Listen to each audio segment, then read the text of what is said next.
Oh na na na na na na na na na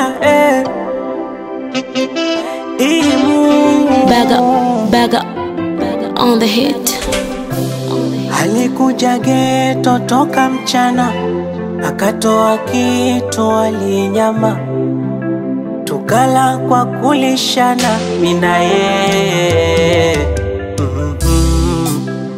Muda ukaenda sana, si unajua usiku tena, penzi akanipa bwana nijisevie.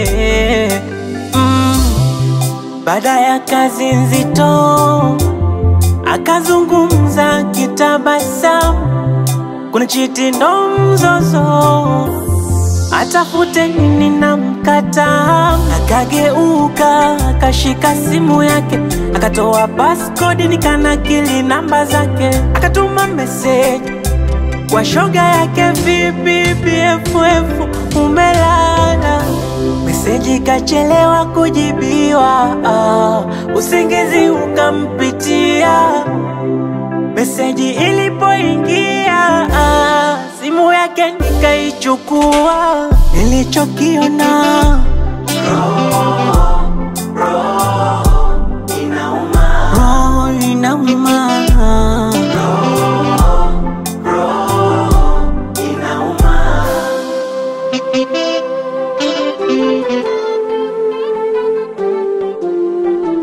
Nikafungua message za shoga yake, nikavuta juu nione. Kati ya message zake wanaongelea mwanamume mwingine. Kwa kuwa kwenye chati walimtaja jina, kaenda kumsachi bahati kamuona. Nikakuta message zake, nikazisoma majanga Message za mahaba, makopa yamejazana, ila yote 9, 10 voice niliyoiona. Baby, unajua tangu kutane na wewe nimegundua huyu mtu wangu hajui chochote yani. Kwa sababu wewe ndio unanijulia, wewe ndio unaniwezea. Alafu kinachonikosha zaidi, wewe unapiga miguu yote yani, kushoto na kulia. Hivi ulikuwa wapi muda wote? Nimechoka kupata hizi raha jamani. Wewe kaka jamani, taniua.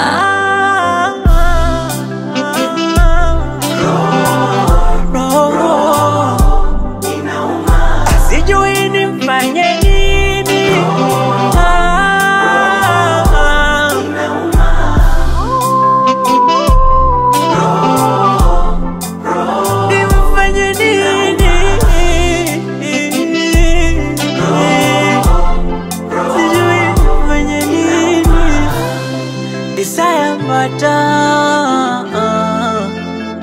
you can